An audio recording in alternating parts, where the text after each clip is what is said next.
Good morning. Good morning.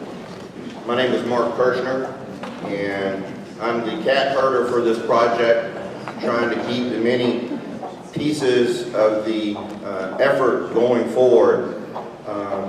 My title is project manager, but I could no way do this without the help of all of you that are here today in support of our effort, as well as all the staff people and all the people that are on our working groups that are participating, people that might be participating online with this effort. So it takes a region to create a regional plan and a regional vision. 2012 Summer Olympics. 240 nations participated in the Summer Olympics. 10,000 athletes. There were 302 events in 26 sports. There were 32 world records this summer in the Olympics. They gave out 302 gold medals and 962 total medals. Can any of you remember someone that just competed in the Olympics but maybe didn't win a medal? The name of an athlete. Can any of you remember one of the gold medal winners?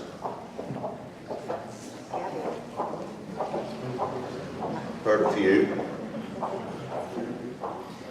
Is it good enough to simply compete anymore? There were 10,000 athletes in the Olympics that were competing.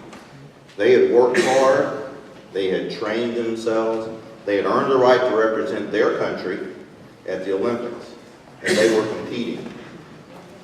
But in the end of the day, there are only 3 people in each event that got gold medals, or a medal. Folks, it's no longer good enough to think about us being able to compete with others. We have to develop a mindset of winning. If we don't, we're going to be left behind. As the last question pointed out, there are 94 other regions across the country going through these same types of efforts. They want to win too. Bethany's going to come up and tell you that Des Moines, Iowa wants to win. If we're going to only be competitive, we will not make the type of progress that we need to as a community. We can even be left behind by places like Asheville here in North Carolina. So we've got to do something on a regional level. If you think about our entire region as a puzzle, if there's one puzzle piece that's missing out of that puzzle, we are not whole, we are not complete, we are not as strong as we can be. And that's what this project is really about. It is really about making our entire region stronger and more resilient than it was before. There's a number of other studies that you can pick up that will say a wide range of things about regions across the country. These livability indexes, magazines come out with them. We get excited when our community is up near the top, and we hold press conferences about it. We talk good about ourselves, but when something comes out and it's not good, we usually don't hear too much about it. And I don't bring up this to point fingers at any of our communities specifically, because I do think about this as a region. But one that recently came out, study or report, was done by Reconnecting America. If you go to reconnectingamerica.org, the study is called Where Are They Yet? Creating Complete Communities for the 21st Century. They looked at 33 different metrics. They looked at over 366 different regions. Folks, we did not score well on that particular one. I encourage you to go look at it. I think it's a great study. It has a lot of good information in it. Is it accurate or true? Well, it's only as accurate or true as those metrics that those individuals looked at and some of the decisions that they made, just like any other survey or indices like that. But Greensboro got straight D's in their categories. Burlington, BB, a C and a D, and Winston-Salem a C, an A, a C, and a B. And these were in categories of living, working, moving, and thriving. So by their measure, we are not doing good. They did do a nice job of sort of highlighting Greensboro. They compared Greensboro to, of all places, Lincoln, Nebraska. Lincoln, Nebraska got all A's. Greensboro got all D's. But they do point out that there is a real opportunity here. They point out that we have this opportunity with this effort that we're putting forth that was started out with some seed money from a grant that the region received to sort of start to turn things around. They mentioned that PART had done a long-range transit plan some years ago that's now sitting there sort of waiting to be funded. So they were optimistic that we had an opportunity to turn this D around. But I'm not going to do it. Paul's not going to do it. The rest of the staff is not going to do it. This project team is not going to do it. Who's going to do it?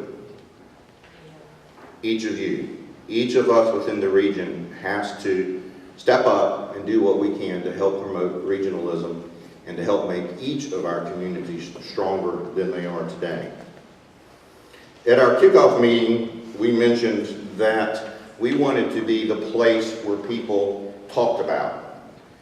I want to be invited somewhere to come talk about the Piedmont Triad and the great things that are happening here one day, and there are a lot of great things. And our final effort will sort of highlight those. If you're wondering about our project specifically and where we are at, there's also this flyer here on your desk. There are 7 reasons to be concerned. These reasons to be concerned were developed through results in the civic forums that we held earlier in the year, as well as all the factual information and data that we have collected during this process. I don't think a lot of these are going to surprise you. Some of them may have before you heard Dr. Nelson talk. But we are living in a new economy. It does take a different mindset in terms of the jobs that we're going to have and how people are going to be trained and fill those jobs. The housing market will change. I think that's a factual type of thing. How we manage that and how we are resilient to that is what is important. Transportation choices was the #1 challenge that came up in the civic forums. And my other day job being PART, obviously my heart went pitter-patter when transportation choices again came up as a great need. Demographic changes that you heard from Dr. Nelson. Our scenic and natural resources were something that were very prized as a strength within this region. And how we grow and develop in the future is going to play a large impact on how we look at those natural resources, protect those so that we can protect our overall economy. Food and food systems. I dug out my bright food tie today to represent the idea that we have a long history of agriculture within this region, and that's not going away. It's got a resurgence now. Instead of growing tobacco and cotton, we're growing food to help support ourselves here locally. But there are things that are missing from that whole food system that we have to work on, and then the whole idea of regionalism. Also in here are those strengths and challenges, results from the civic forums, and then on the back side is what we're going to be up to over the next 12 months. So I hope that you keep informed. Speaking of being informed and keeping in touch, we do have 2 websites. One is triadsustainability.org, which is the project website. You can find Dr. Nelson's report on there and download it. Everything that we do on the project is there. There's also a site called PiedmontVoice.org. This is our online sort of town hall forum, and the questions, these if-then questions that you see up here today that you're responding to, will be on there as a survey as well. So if you didn't have a clicker and wanted to participate, you can go to PiedmontVoice.org and do that, and we will share that with the rest of the region and hope that others respond as well. Again, your input and support and involvement are vital to this process.